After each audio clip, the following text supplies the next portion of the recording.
الله ما شاء الله لا يسوق خير إلا الله بسم الله ما شاء الله لا يثرف سوء إلا الله بسم الله ما شاء الله ما كان من نعمة فمن الله بسم الله ما شاء الله لا حول ولا قوة إلا بالله العلي العظيم أما بعد. Yang saya hormati, lagi saya berbahagia Mudir Kompleks Islam Darul Faizin Fadil Ustaz Haji Jeffrey Abu Bakar Mahmudi, dan juga yang kita raikan lagi kita santuni, yakni Tuan Guru Baba Ismail Sepanjang Al-Fatani, untuk berada pada majlis kita yang mulia ini berkaitan soal jawab agama. Dan juga yang saya hormati tuan-tuan, ayah-ayah, ibu-ibu, tidak lupa kepada para asatizah, para tuan guru yang dimuliakan oleh Allah Subhanahu wa taala. Maka insya-Allah tuan-tuan, puan-puan, ayah-ayah, ibu-ibu yang saya muliakan oleh Allah Subhanahu wa taala, sebelum kita memulakan program kita pada pagi ini berkaitan soal jawab agama bersama Baba, insya-Allah kita mulakan dengan bacaan umul kitab suratul Fatihah. Al-Fatihah. أعوذ بالله من الشيطان بسم الله الرحمن الرحيم الحمد لله رب العالمين الرحمن الرحيم إياك نعبد صراط الذين أنعمت عليهم غير المغضوب عليهم ولا الضالين. Baik, insyaallah tuan-tuan, puan-puan yang dimuliakan oleh Allah Subhanahu wa taala, Allahumma amin ya rabbal alamin. Insyaallah dengan rasa rendah hati saya menjemput tuan guru kita Baba Ismail Sepanjang Al-Fatani untuk tampil ke hadapan dan untuk menjawab segala persoalan dan juga segala soalan yang diajukan oleh sahabat-sahabat kita, insya-Allah. Falyatafaddal mashkura. Bismillahirrahmanirrahim. Assalamualaikum warahmatullahi wabarakatuh. Alhamdulillahirabbil alamin wal aqibatu lil muttaqin wa bihi nasta'in ala umuri dunya waddin. Asyhadu an la ilaha illallah wa asyhadu anna sayyidana Muhammadan abduhu wa rasuluhu. Allahumma salli wa sallim ala habibil karim sayyidina Mustafa sallallahu alaihi wasallam wa ala alihi wa ashabihi wa man tabi'ahum bi ihsanin ila yaumiddin. Subhanaka la ilma lana illa ma 'allamtana innaka antal alimul hakim. Rabbi shrah li sadri wa yassir li amri wahlul 'uqdatam min lisani yafqahu qawli. Amma ba'd. Yang saya hormati, lagi saya muliakan Saudara Muhammad, Tuan Guru yang kita raikan pada hari ini, Tuan Guru Baba Ismail Sepanjang, dan semoga Allah memberkati kehidupan, memberkati, mengangkat darjat, memberikan kebaikan, kesejahteraan, kesihatan, dijauhkan daripada musibah, bala bencana, ujian, dan menjadi manfaat kepada ummah sehingga ke hari kiamat. Amin amin rabbal alamin.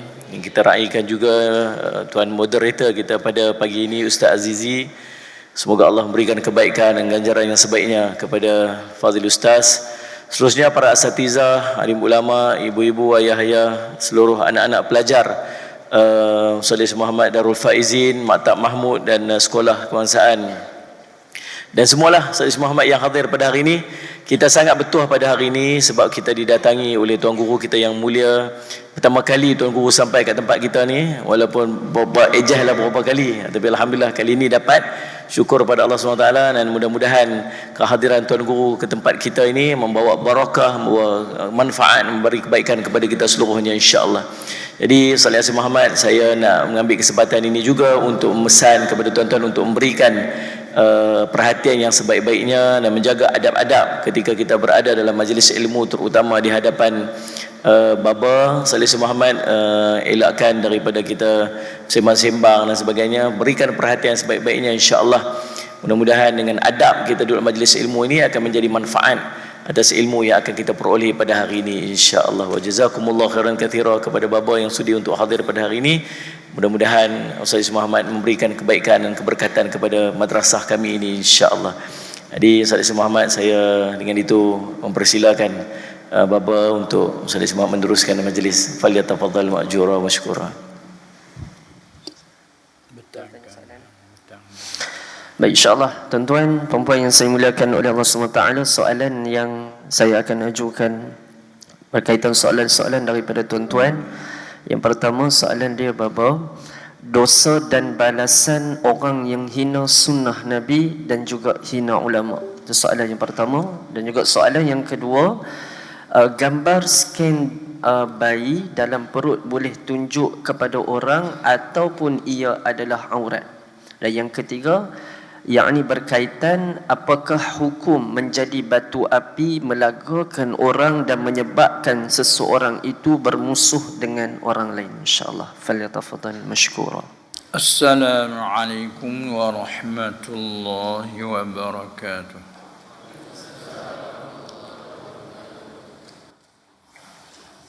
Bismillahirrahmanirrahim. Alhamdulillahi rabbil alamin. Al-malikil haqqil mubin. الذي جعلنا من عباده المؤمنين الذين استثناهم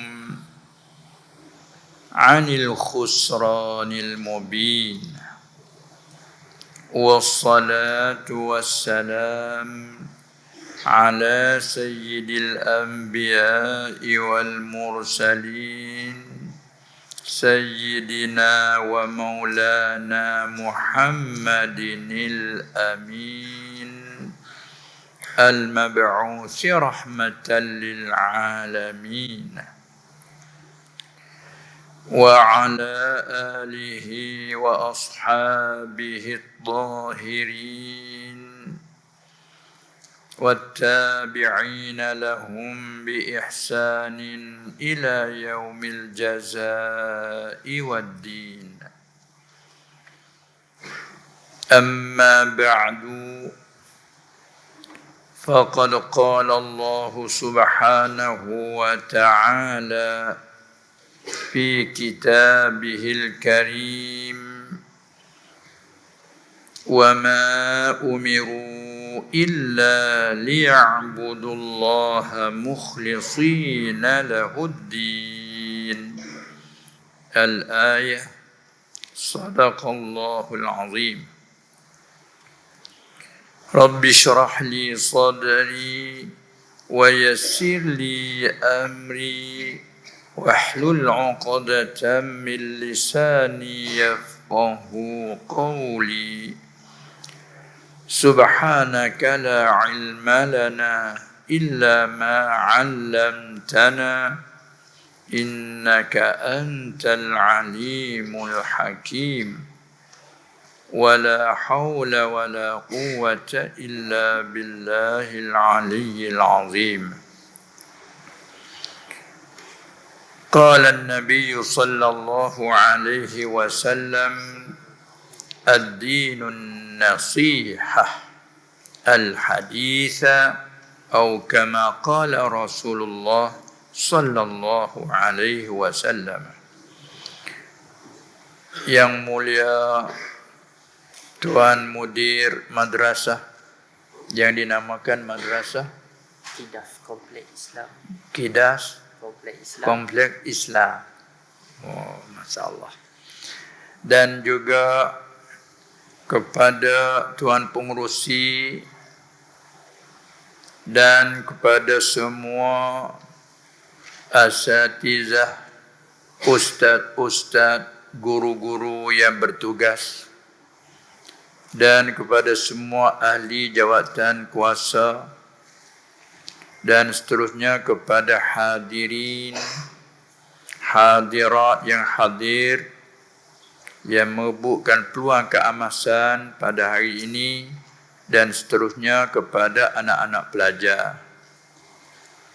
Semoga-moga dirahmati Allah Subhanahu wa taala, dan masa yang kita rebutkan ini semoga diberi manfaat dan dibarakatkan oleh Allah Subhanahu wa taala. Amin ya rabbal alamin.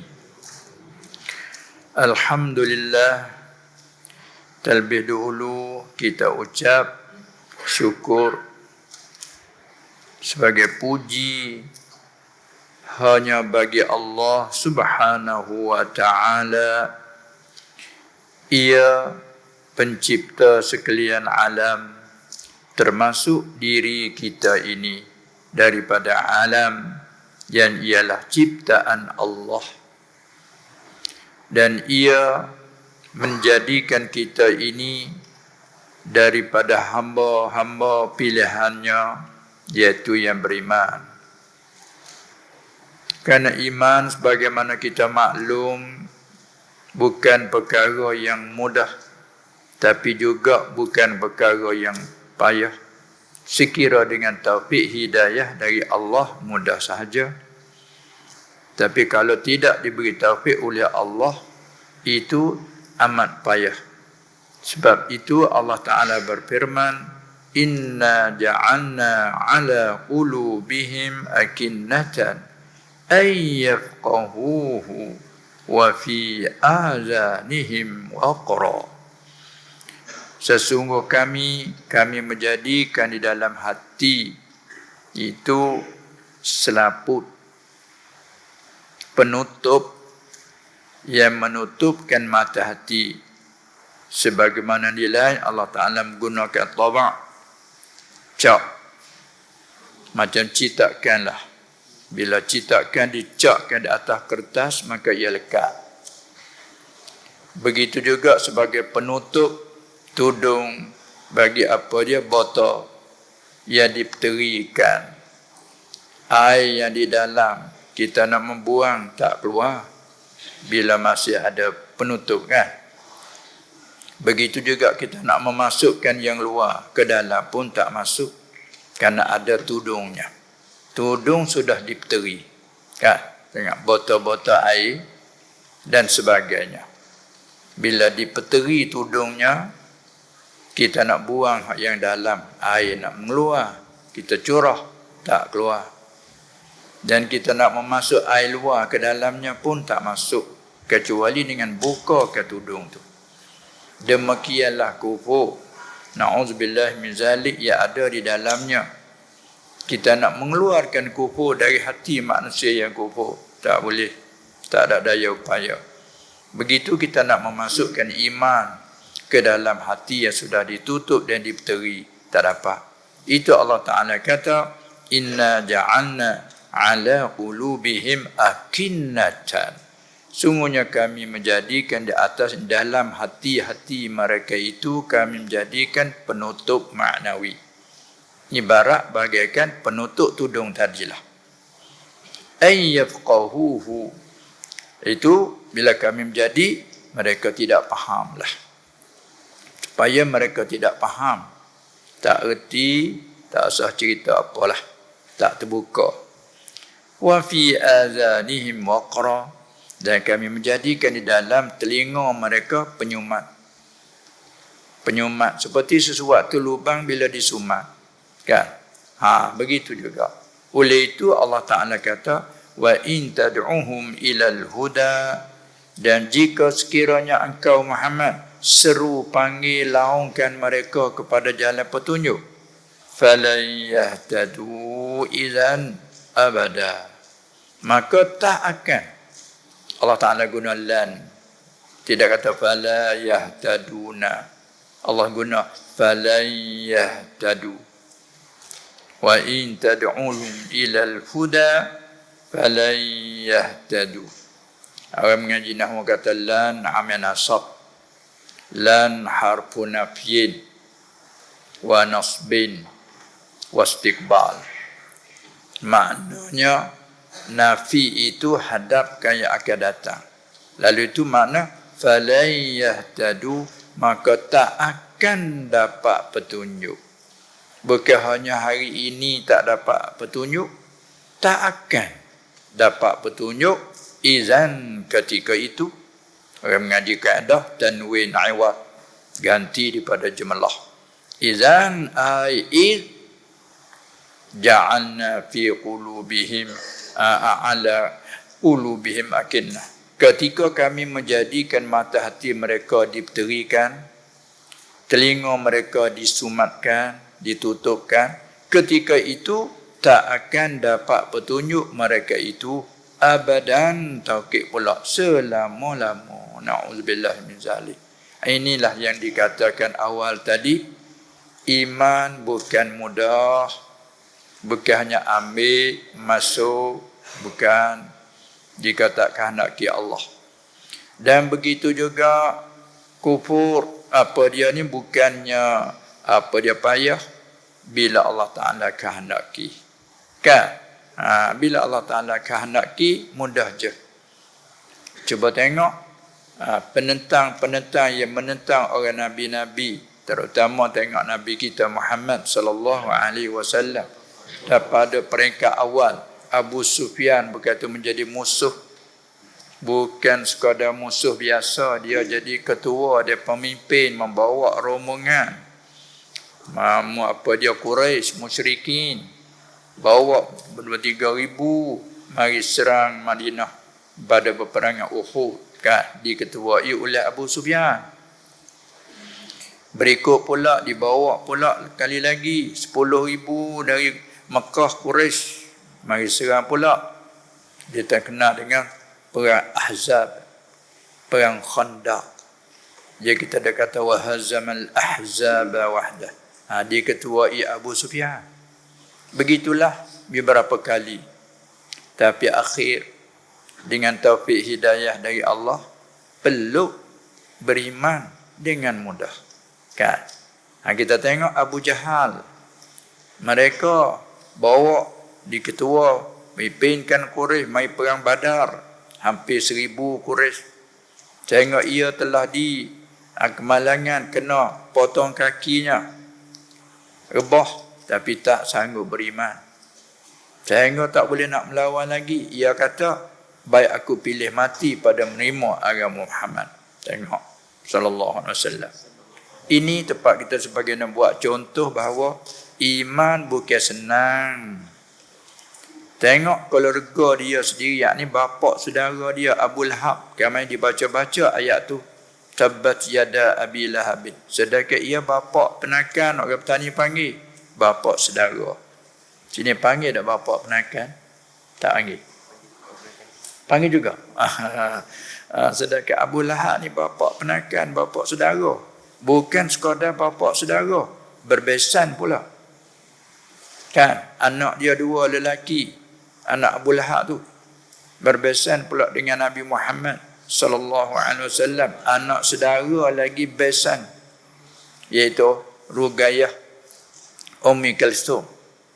Pernah jadi menantu kepada Abu Lahab. Tapi hanya berkahwin secara gantung. Belum bersekerudukan. Bila terjadi turunnya ayat Tabbat yada Abi Lahabin, marahnya Abu Lahab. Siapa dia paksakan anak 2 orang anak dia tu supaya ceraikan anak Muhammad itu. Maka cerailah.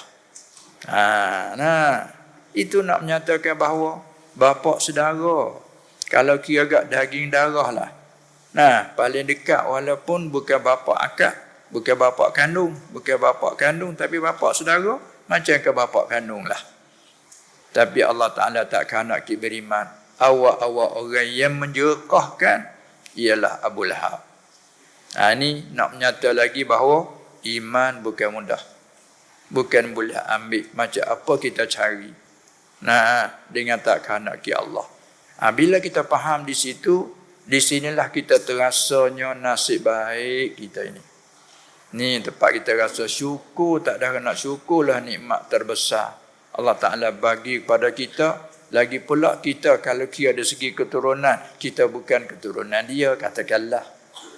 Kita bukan bahasa Arab, katakanlah kan. Kita ni bukan bangsa Arab, katakanlah. Lagi pula jarak masanya jauh. Dengan peninggalan dia masa sampai kita ni 1,400 lebih. Kalau sepatutnya kita kemudian tak percaya ke dia.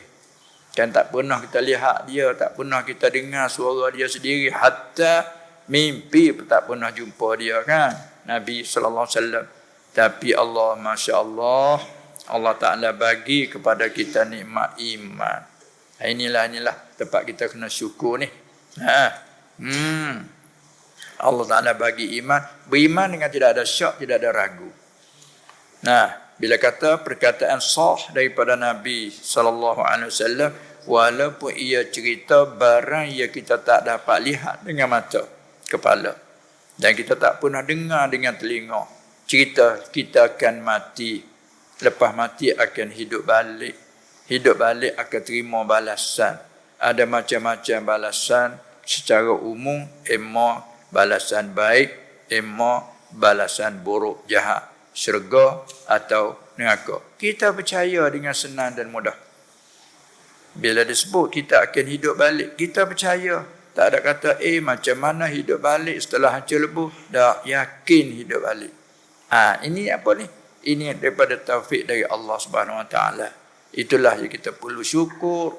Oleh itu kita rebut peluang keemasan dengan kita belajar ilmu asyarah, ilmu agama. Walaupun kita sibuk dengan pekerjaan, asal kerjaan kita tu sah dan halal pada agama, alhamdulillah syukur. Masalah kata amal soleh, kerja kita tu baik. Kerja kita sah dengan syariat, kena dengan undang-undang negeri, negara, peraturan.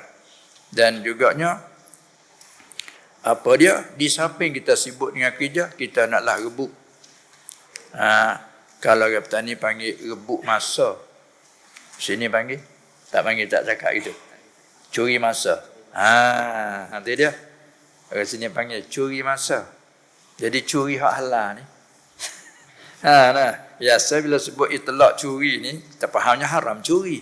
Tapi curi masa untuk ambil bahagian baik, ini curi ni halal. Kalau kita curi ilmu hak wajib, kita kena tahu curi ni wajib. Curi ni wajib. Kalau katanya apa hukum mencuri, kita kena tafsir. Jangan jawab selalu haram. Kan? Fafihi tafsil. Jawabnya. Kalau kita curi barang hak kita yang dicuri, maka tak ada salah pun, tak ada haram. Motor kita dicuri oleh orang secara zalim. Maka kita pun periksa didapati ada sama seorang si Khalid. Motor kita ada di tangan Khalid. Walaupun dia yang curi ataupun dia tu beli melalui orang curi ataupun berlapis oleh tangan. Kita tahu di situ, kita pergi nyap-nyap, diam-diam, kita curi. Apa hukum curi itu? Panggil curi bila ambil harta dengan sembunyi pada luar, panggil curi. Maka curi itu tak ada salah sebab kita ambil barang kita balik. Kalau minta tak bagi, ambil dengan terang-terang dia tak bagi, kita curi ambil. Maka curi itu tak ada haram, kerana ambil barang kita balik. Begitu curi masa begini. Kita sibuk dengan kerjaan tapi curi masa ambil mendengar bahagian ajaran agama. Ini bagus. Orang petani tak panggil curi. Orang petani panggil rebut. Rebut masa. Itulah isyarat dalam hadis kata irtanim khamsan ba'da khamsin, kan? Tu. Irtinam tu mana apa? Kalau kata rampasan, rampaslah, rebutlah. Tu mana? Harta ghanimah, bukan? Harta ghanimah, harta rebutan rampasan dia dapat di dalam berperang dengan syarat-syarat tertentu, kan? Maka dalam hadis sebut bagi kita, suruh kita rebut. Curi masa. Kalau untuk kita nak cari peluang betul-betul, payah nak sebut. Sebab tu hari-hari kita sebut tak dan katanya. Ada tak dan. Tak dan masa. Sibuk. Masyghul. Tu kita ni sibuk. Syawalatna amwaluna wa ahluna. Allah menyibukkan kami oleh harta benda kami, ahli rumah kami, buat kami tu sibuk. Walau bagaimana kesibukan pun kita disuruh curi masa. Mengikut kat sini cakap, kita disuruh rebut masa. Untuk orang petani cakap. Baiklah, alhamdulillah. Tapi semuanya tu pun dengan taufik hidayah dari Allah. Bukan mudah juga nak rebut masa tu pun, kan? Sebab tu kita dalam pengakuan kita la haula wala quwata illa billah. Jadi alhamdulillah, sekali lagi syukur kita kehadrat Allah Subhanahu Wa Taala di atas nikmat yang terbesar tadi. Belum kita tilik pada nikmat-nikmat yang lain. Banyak nikmat Allah Taala yang kita tak kuasa nak hitung, kan? Sebagaimana Allah sendiri menyatakan wa in ta'uddu ni'matallahi la tuhsuha. Jika sekiranya kamu nak bilangkan nikmat, nak hitung satu persatu, kamu tak dapat menghabisnya. Kamu tak dapat menghingganya. Terlalu banyak. Sama ada berkaitan dengan diri, kesihatan, Allah, makanan, minuman, pakaian, kenderaan, tempat kediaman. Hoi, tu sekian jenis tu. Kena bila satu persatu tak habis. Kan? Apalagi hak luar pada kita, harta benda banyak lagi. Banyak lagi nikmat tu. Tapi hak terbesar agak iman tadilah. Kerana nikmat kesenangan, kekayaan, kesihatan tu sama je. Orang beriman tak beriman pun kecap rasa semua kan. Orang tak mukmin tak beriman pun kenyang sama-sama. Milik harta benda sama. Kesihatan sama. Ada rumah, tempat kediaman, kenderaan macam-macam. Nikmat begitu umum. Tapi iman bukannya semua. Allah. Inna khalaqnal insana min nutfatin amsyajin nabtalihi faja'alnahu sami'an basira. Inna hadainahu sabila imma syakiran wa imma kafura. Allah, ni Allah Ta'ala katakan, sesungguhnya kami tunjuk akan manusia. Inna hadainahu, sehingga kita selalu dibacakan bila sembahyang subuh pagi jemaah dekat yang kedua kan. Ingat baca ayat tu. Sungguhnya kami telah hidayah, kami telah tunjuk akan manusia itu akan jalan. Inna hadainahu sabila. Mana? Jalan kami tunjuk. Kemudian manusia itu imma syakiran, ada kala yang syukur, wa imma kafura. Allah Ta'ala guna bahasa kalau perhati dari segi balaghah. Kalau kita kata nak menjadi sesuai bahasa dan dari segi pandangan zahir, imma syakiran wa imma kafira. Itu wazannya sama orang mengaji. Syakiran, kafiran sama. Tapi Allah tak guna. Allah guna imma syakiran wa imma kafura. Dan kalau sesuai dengan wazan kafura, imma syakuran wa imma kafura, tu wazan sama. Tapi tidak. Allah Ta'ala guna imma syakiran.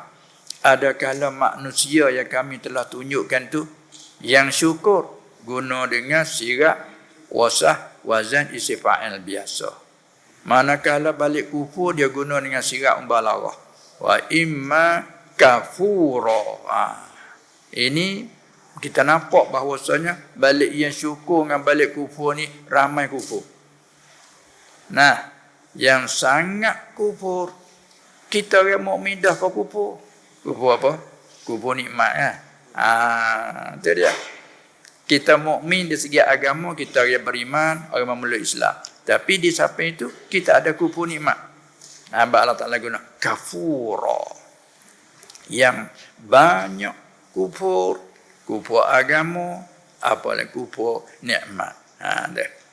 Itulah di antaranya nak menyata tadi, bina di atas awal tadi, supaya kita nak rasa kata besar sangat, mulia sangat nikmat iman yang Allah Ta'ala bagi. Dan Allah Ta'ala pula mengkurnia kepada kita, mengkecualikan daripada hidupnya rugi. Kan?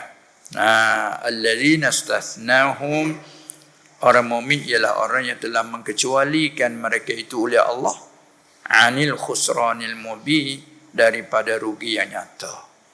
Di mana Allah Ta'ala kata innal insana lafi khusrin illa allazina amanu wa amilus salihat. Tengok, dia sendiri hukum pada awal, sesungguhnya semua manusia sungguhnya dalam kerugian, kecuali Allah Ta'ala mengkecualikan dah, kecuali orang yang telah beriman. Sama pula dengan amal kerjaan yang baik, orang ni hidup tak rugi, untung buntung. Kalau kita jatuh dalam maksiat neraka, kita diikuti dengan taubat. Kita jatuh di dalam tempat kekotoran cemak, kita hiringi dengan basuh dan menyuci. Qad aflaha man tazakka. Nah, ayat lain pula, qad aflaha man zakkaha. Sungguh beruntung orang yang menyucikan hatinya. Masya Allah. Inilah mana kita orang mukmin. Bukan kata tak jatuh. Orang pernah tanya imam bagi ahli sufi antara Syekh Junaid Al-Baghdadi Orang tanya, orang wali-wali Allah itu tidak tak mereka jatuh dalam maksiat. Jadi lepas tu dia kata mungkin. Dia jawab gitu. Nah, orang-orang wali Allah jatuh ke dalam maksiat mungkin.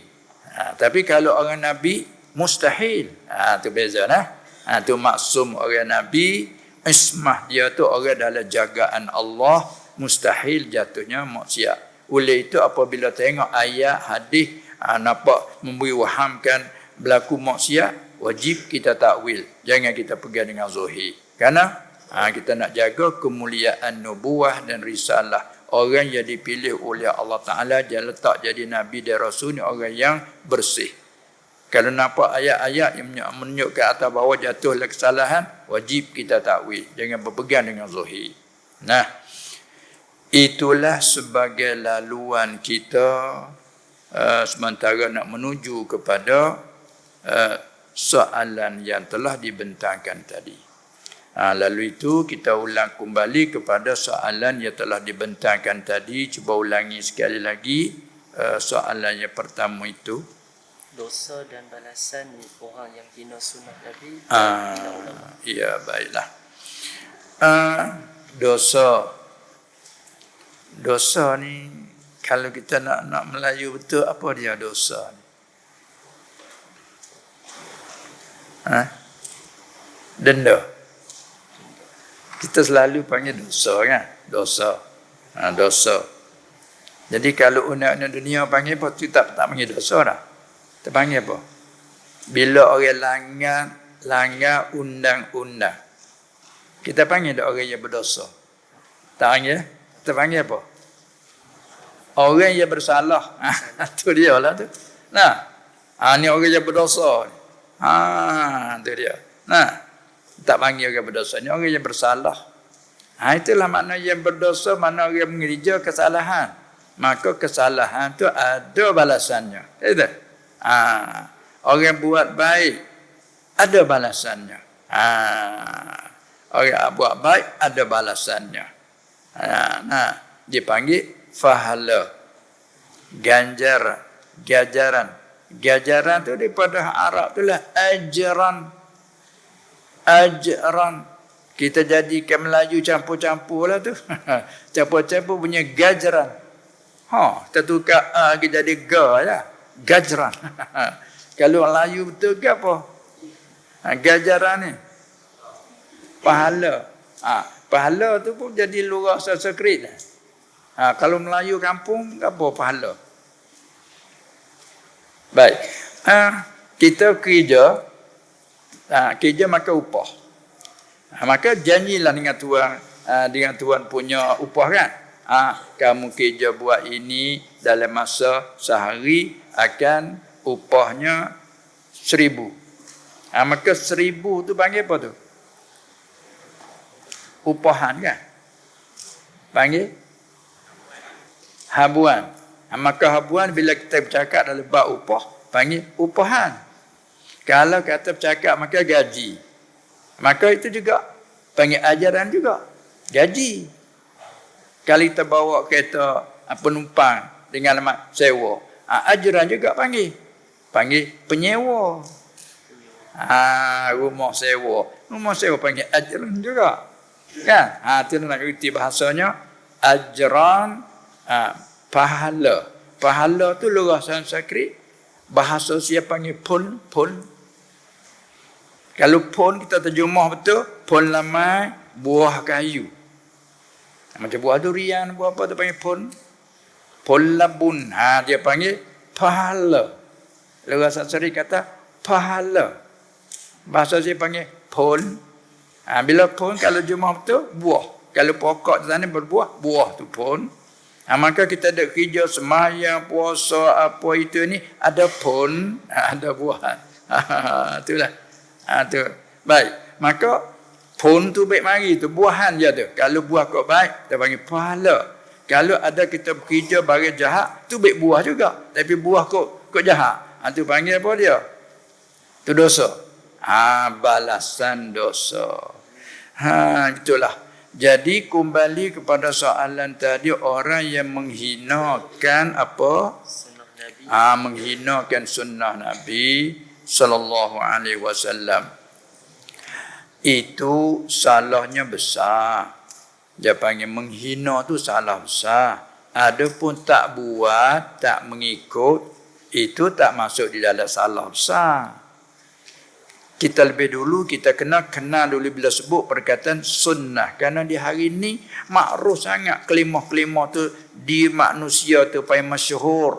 Cakap, masyhur sangat kelimah sunnah, kelimah bid'ah. Tapi perlu kita mengertikan apa sunnah pada lughah dan apa pula pada istilah. Istilah pula dia berbeza. Fuqaha lain, muhaddisin lain. Perkataan yang sama. Nah, as-sunnah, sanna, yasunnu, sannan. Nah, man sanna sunnatan hasanatan. Ada sebaliknya, wa man sanna sunnatan sayyi'atan. Situ panggil lughah. Siapa-siapa mengadakan akan jalan. Artinya sunnah fil lughah ay tariqah. Siapa-siapa mengada ia akan jalan yang hasanah, yang elok. Yang sebaliknya, wa man sanna sunnatan sayyi'atan. Siapa-siapa mengadakan, menimbulkan akan jalan yang jahat. Arti sunnah itu mana jalan? Jalan, ada jalan ke arah baik. Ada jalan yang menuju ke tempat yang buruk jahat. Kedua-dua tu sunnah, yakni pada lughah. Kan? Tengok kita nak pergi mana-mana, kita lalu ikut jalan kan? Jalan kita nak menuju ke mana? Jalan kita nak menuju ke tempat apa? Jalan menuju pergi ke masjid. Jalan menuju ke tempat mengajar agama. Jalan menuju tempat kita kerja yang sah. Maka panggil jalan tu menuju pada yang baik. Kalau kita turun tu berjalan pergi kepada jalan nak kerja maksiat, maka jalan tu menuju pergi kepada kejahatan, keburukan. Artinya pada lughah sunnah arti jalan. Kemudian apabila diidhafat, disandarkan sunnah Nabi sallallahu alaihi wasallam ataupun dengan kait sifat sunnah nabawiyah. Kait ada dah. Kait dengan sifat, kait dengan idhafat. Sunnah Nabi sallallahu alaihi wasallam. Sunnah nabawiyah. Jalanan yang dibangsa kepada Nabi sallallahu alaihi wasallam. Itu lain adalah. Maka sunnah jalanan. Itu yang dimaksud bila itlaq, kita muradkan sunnah Nabi sallallahu alaihi wasallam. Apabila ke situ, kita nak tahu pula dari segi makna daripada syarak, yakni pada istilah. Bila istilah fiqh, dalam usul fiqh, manakala sunnah iaitu ma yusabu ala fi'lihi wa la yu'aqabu ala tarkihi. Tetapi kita halih baca, kita tukar baca sunnah, kita waqaf dengan ta. Ta marbutah kita waqaf dengan ta, lalu baca nah sunnat. Jadi bahasa lain dalam wala yang tu dah lah. Kita waqaf dengan ha sunnah. Bila kita waqaf dengan ta, sunnat. Kita tahu kelimah dulu. Supaya saat inilah tariqah, tariqat. Waqaf dengan ta, tariqat. Waqaf dengan ha, tariqah. Ya. Begitulah sunnah. Waqaf dengan ta, sunnat. Jadi kelimah yang sama, kita halih dari segi bacaan kita. Bila kita dah mengaji fiqh, wajib sunnah, wajib sunnah. Orang tak kata wajib sunnah, wajib sunnah. Cakap orang macam tu. Tak. Dia kata kita waqaf dengan ta. Walah makna yang sama lah tu. Kelimah yang sama. Maka makna dianya ma yusabu ala fi'lihi. Barang yang dijanjikan dengan beri pahala ala fi'lihi atas ni kerana mengerjanya, wala yu'aqabu ala tarkihi. Dan tidak diseksa, yang tidak dijanji dengan seksa kerana meninggalnya. Itu perkara sunnah pada fiqh. Tapi kita halih bercakap sunat. Seperti solat 5 waktu wajib. Sunat rawatib tu semaya sunnah. Tak kata semaya sunnah. Dia cakap tak sunnah. Semaya sunnah. Sunnah tadilah tu. Demikianlah puasa selain pada fardu Ramadan, selain pada hak qada wajib, semua tu sunnah. Kita wakah dengan sunnah. Faham situ dulu. Satu. Adapun sunnah diisi ulama hadis, ma uthira 'anil nabiyyi sallallahu alaihi wasallam qawlan aw fa'lan aw taqriran. Dia panggil sunnah. Barang yang diriwayatkan, dinakalkan daripada Nabi sallallahu alaihi wasallam, perkataannya atau perbuatannya atau takrir pengakuan dia. Sahabat yang buat di sisi dia lihat, dia tengok je, dia senyap, diam, tak kata apa. Itu panggil takrir daripada dia. Walaupun dia tidak buat. Walaupun dia tidak kerja dia sendiri. Tapi dia tengok sahabat buat, dia diam. Itu pengakuan daripada dia. Sebab apa? Sebab Nabi ni sallallahu alaihi wasallam dia tidak diam sama sekali bila mungkar tu berlaku. Dan dia tidak gerung kepada pembesar-pembesar. Wala yahabul muluka. Dia tidak gerung. Raja-raja dia tidak gerung sebab dia dilantik oleh Allah. Allah besar lagi, Malikul Muluk. Bila Allah perintah, maka dia menyampaikan. Bila perkara tu berlaku di hadapan dia ataupun di sisi dia, suatu mungkar, dia tidak diam. Dia selalu dia tegur. Tiba-tiba dia diam, menunjuk kata hak barang yang dia diam itu menyata harus dan boleh. Itu panggil sunnah juga. Sebab itulah bila kita faham di situ, hak dia pesan kepada kita, alaikum bisunnati wa sunnatil khulafa'ir rasyidin al-mahdiyyin min ba'di. Kamu tetapkan di atas jalananku dan jalanan khulafa' pengganti-pengganti aku. Sebab tu apa yang dibuat oleh sahabat-sahabat, sekalipun tak ada waris daripada dia tu buat, maka tak ada syak lagi masuk dalam wasiat dia. Sebab tu kita solat tarawih 20 rakaat, tak ada syak lagi. Walaupun kata ini dibuat oleh masa Umar, walaupun begitu gak masuk dalam hak dia pesan tadi. Kamu ikut jalanan aku dan jalanan khulafa ar-rasyidin selepas aku. Setengah pada khulafa ar-rasyidin tadi Abu Bakar, Umar, Uthman, Ali tu sahabat pak. Setengah tafsir umum lagi khulafa ar-rasyidin segala sahabat. Setengah tafsir lagi ulama. Bermakna kata hak sahabat buat walaupun tak berlaku masa dia, maka adalah pesanan dia. Sebab tu tak ada syak lagi solat tarawih 20. Bilakah mulai buat cara betul 20? Katalah masa Sayyidina Umar. Walaupun masa Sayyidina Umar tak ada syak lagi daripada dia pesan dah. Apalagi dia sorah ni kata iqtadu billazaini min ba'di. Kamu ikutlah dengan dua orang selepas aku, iaitu Abi Bakrin wa Umar. Sebut nama betul-betul. Setengah padahal kita dah amal di hari ni, bila masuk waktu zuhur hari Jumaat, azan dilakukan kan? Tak masuk zuhur dah, selalu muazzin azan. Azan memberitahukan waktu zuhur dah masuk. Lepas tu beri masa tipu beberapa minit, 10, 15, 20 macam-macam lah, supaya nanti tunggu yang jauh-jauh dia mari. Apabila keluar imam naik mimbar, beri salam atas mimbar, duduk, maka muazzin azan. Maka azan yang itulah hak berlaku zaman Nabi sallallahu alaihi wasallam. Hak ayat kata idza nudiya lis-salati min yaumil jumu'ati, idza nudiya ai idza uzina, apabila diazankan pada hari Jumaat. Azan mana tu? Iaitu azan ketika Nabi sallallahu alaihi wasallam naik atas mimbar. Ada azan masa mula masuk waktu tak berlaku lagi zaman dia. Hanya satu kali je azan. Lepas pada dia wafat Nabi sallallahu alaihi wasallam, diganti Abu Bakar radhiyallahu anhu 2 tahun lebih-lebih, juga azan masih satu. Wafatnya Abu Bakar radhiyallahu anhu, dilatih Umar jadi khalifah 10 tahun lebih. Azan masih satu. Kan? Apabila dilantik khalifah yang ketiga, Uthman bin Affan radhiyallahu anhu, masa dia lah ijtihad Uthman ditambahkan satu azan. Nah, bila masuk waktu zuhur hari Jumaat, dia perintah suruh azan. Tu kalau nak kira dari segi lorah, bid'ah lah tu.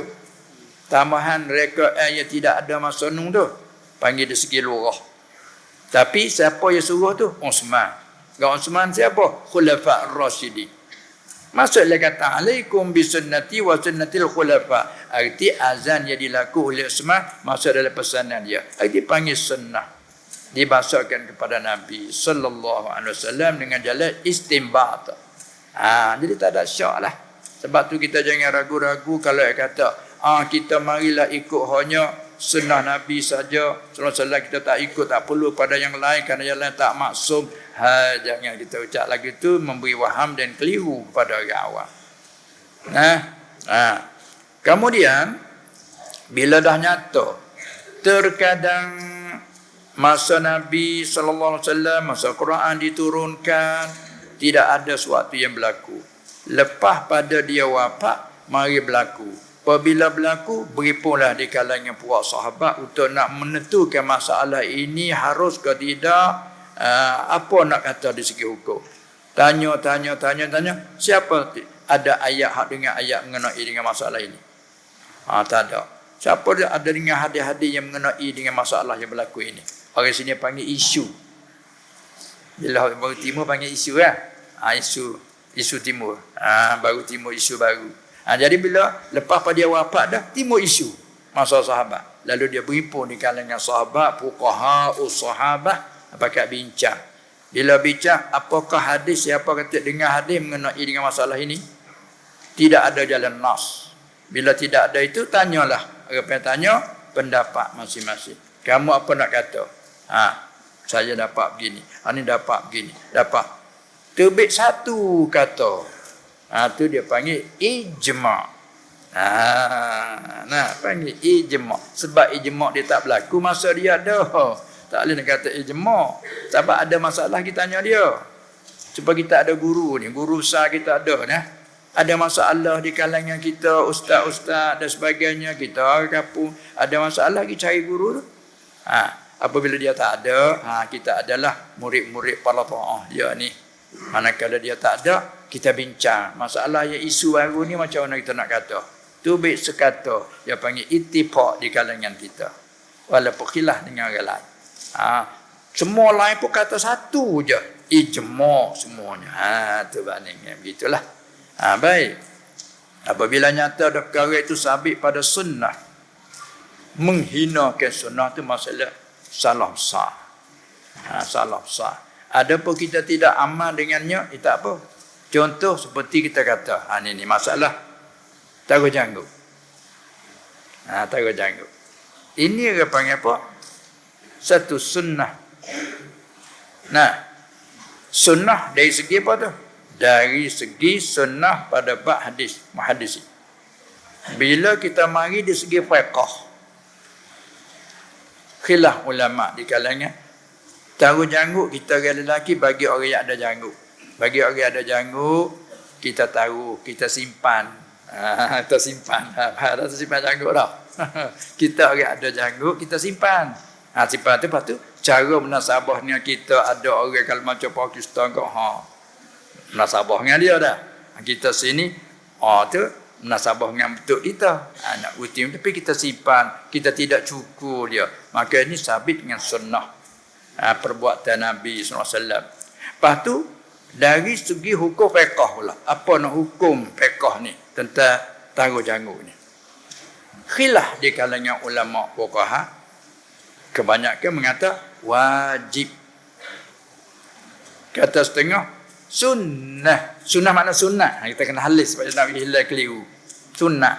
Oleh kerana ulama khilaf begitulah, kalau orang ingkar kata taruh janggut bukan wajib, sunnah, setengah kata tak ada salah. Setengah kata wajib, tak ada apa, sebab ulama duk khilaf. Tapi kalau kata begini, taruh janggut bukan sunnah sekali, jangan tu. Nak faham malah. Nah, jadi apabila kita pergi pada hukum fiqh, apa hukum fiqh bab taruh janggut kita orang lelaki? Hukumnya khilaf ulama. Jumhur kata wajib. Kata setengah bukan wajib, sunat.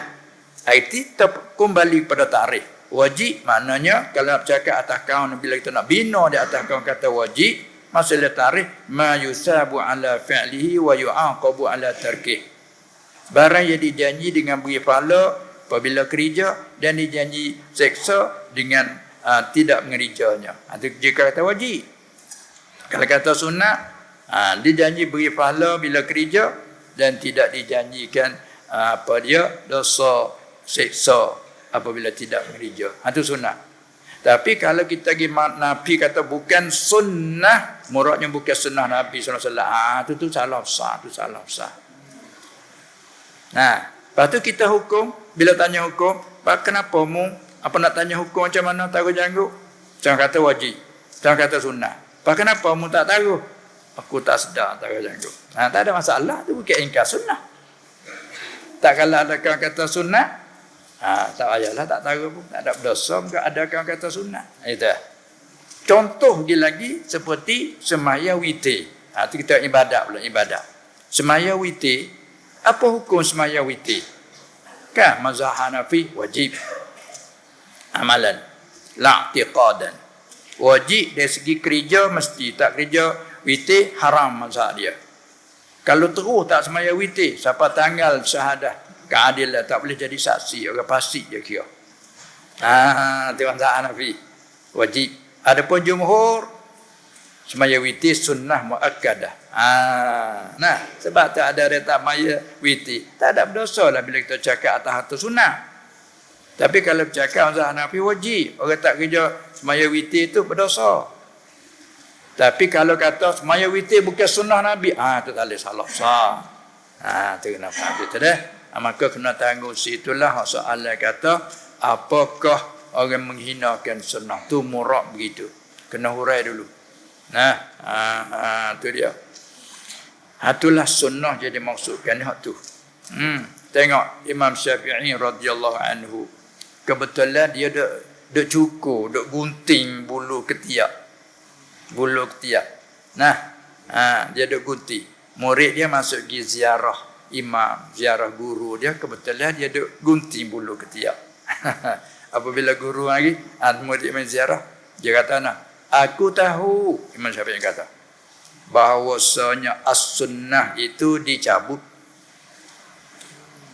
Sunnah itu disuruh cabut bulu ketiak. Tetapi aku tidak tersabar, tak tertahan dengan sakitnya, lalu aku gunting. Tu. Ada? Aku tahu sunnahnya cabut. Berarti kalau kita tu boleh cabut, elok kita cabut pada kita gunting dan cukur bulu ketiak lah.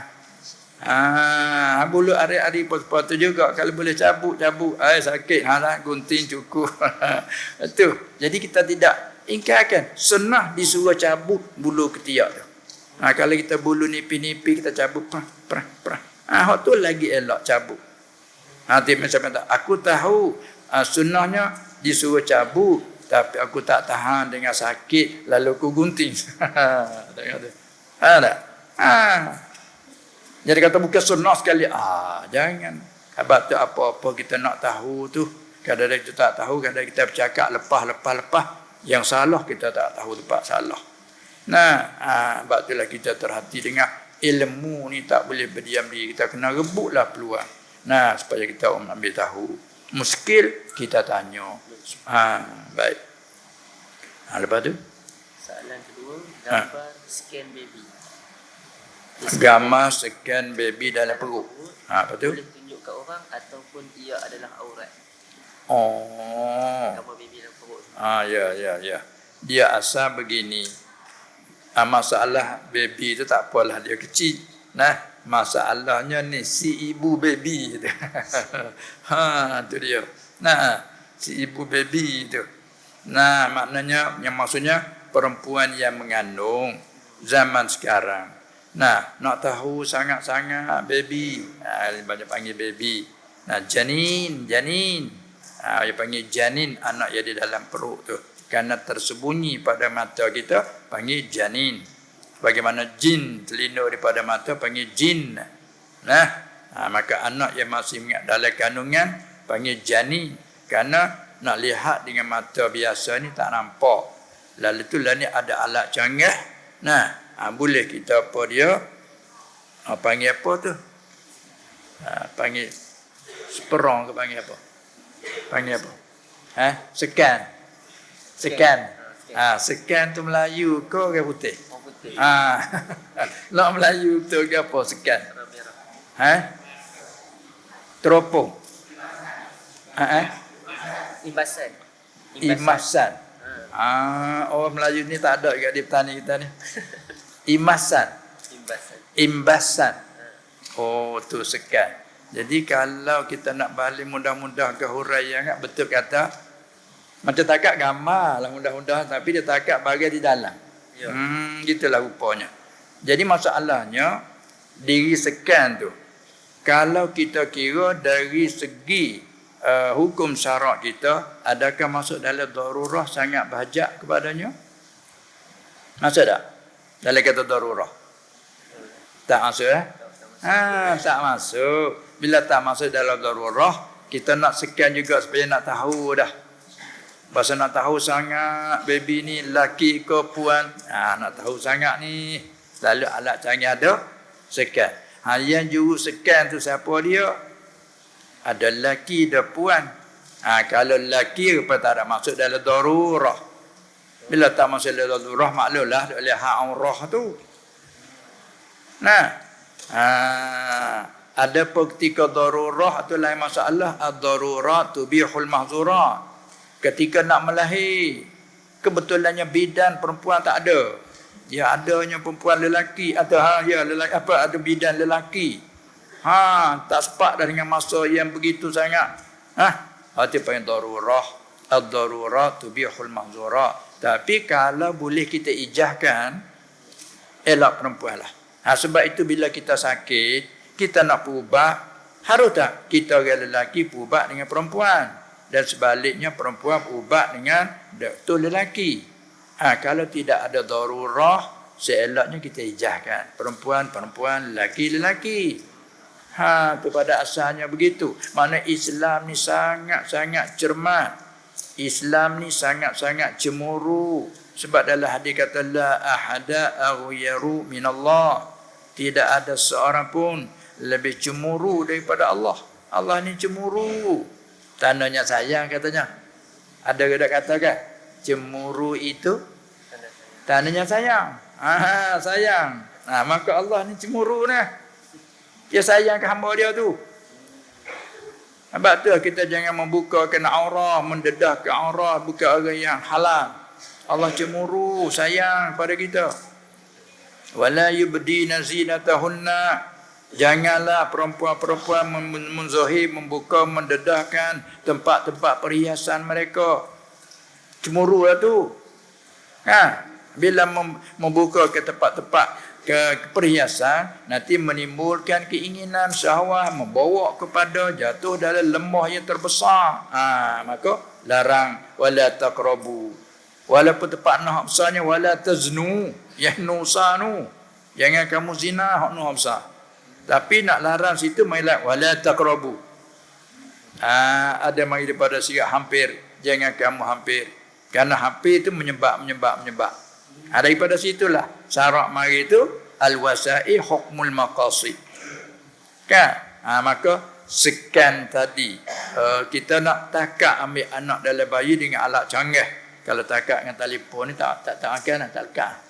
Lekat perut je lah. Pukul telefon. Pukul perut je lah. Itu kita nak nampak anak dalam tu. Tu sekan dengan alat tu. Nampak dalam. Adakah darurah bahajat sangat kepada itu? Kalau kata tidak. Kalau tidak, kena kita juga sama-sama ahli kita lah. Sebab apa? Sebab aurah bukan. Sama mahram lagi pun aurah tak boleh kita lihat kan? Tengok kita mengaji. Perempuan sama perempuan aurahnya. Lelaki sama lelaki aurahnya antara pusat dan lutut kan? Aurah mana ma yajibu satruhu. Barang yang wajib boleh tutupnya, tempat yang wajib boleh tutup di tubuh badan kita. Lelaki sama lelaki, hantar pusat dan lutut. Siapa ke dalam solat pun kita lelaki hantar pusat dan lutut. Manakala perempuan, maka tafsirnya 4 masalah. Perempuan sama perempuan, kait lagi. Perempuan sama perempuan muslimah, kena kait lagi. Antara pusat dan lutut. Kalau perempuan sama perempuan yang kafirah, hak tu siapa ke tubuh-tubuh masalah aurah. Kalau kita perempuan muslimah berkawan dengan perempuan kafirah, kita nak mendedahkan, nak buka tubuh badan tak boleh. Hari ini nak pakai hanya baju dalam saja tak boleh walaupun sama perempuan. Kerana perempuan tu kafirah, kita muslimah. Tengok cara Allah menjagakan kita, sayang kepada kita muslimah. Muslim ni, Islam ni. Manakala antara lelaki pun malu dah sekalian badan kecuali muka dan tangan dekat pergelangan. Tu dia asalnya begitu. Jadi pulang ke tadilah, kalau tak ada darurah tu sekadar kita nak tahu tu kita ya. Kita sebagai suami isteri, suami juga dia ada alat dia untuk scan boleh. Scan nak tengok, bakal tengok. Sudah selesai, tak payah kita tunjuk ke orang lain lah. Itulah di antara lain. Elok ke dia tunjuk perut je. Allah ada kelebihan ke dia tunjuk perut. Kalau tak elok pun, dari segi elok tak elok lah. Untuk nak tahu je, nak tahu kata, laki ke apa. Boleh, sekapah tengok. Oh, laki anak kita. Selesai. Itu nak ayat kata, amat-amat cermat dalam Islam ni, nak jagakan apa dia, kemaluan kita. Kerana kita disuruh malu, maru'ah. Asalnya kita ni wajib kita jaga kuliah ya enam, bukan? Sebagai pokok kuliah ya enam wajib kita jaga. Daripada kuliah ya enam tu berhukum mari beratus-ratus beribu-ribu punca daripada kuliah ni. Satunya agama, tu sebagai kepala besar. Lepas tu diri. Sebab tu bila kita jaga diri, tu berhukumnya wajib haram membunuh diri, haram menyakiti diri. Tu. Cah tu banyak dah tu. Dan apa lagi yang kedua, yang ketiga akal. Kena jaga akal. Kerana dengan dia dapat berbeza kita, dengan dia dapat berfikir, dengan dia dapat membeza antara hak dan batil dengan akal lah. Kita wajib jaga akal. Daripada jaga akal tu, haram minum minuman yang keras, apa saja yang menghilangkan akal, apa saja yang mempeningkan, haram. Dapat tarik lagi orang yang membuat, memproses ke benda yang memabuk pun haram. Sebab apa? Sebab wajib jaga akal sendiri dan akal orang lain. Itu pecah daripada jaga akal. Dan jaga nasab, keturunan. Sebab jaga nasab lah kita disyarakkan berkahwin. Jangan duduk dengan tak berkahwin. Nak jaga nasab.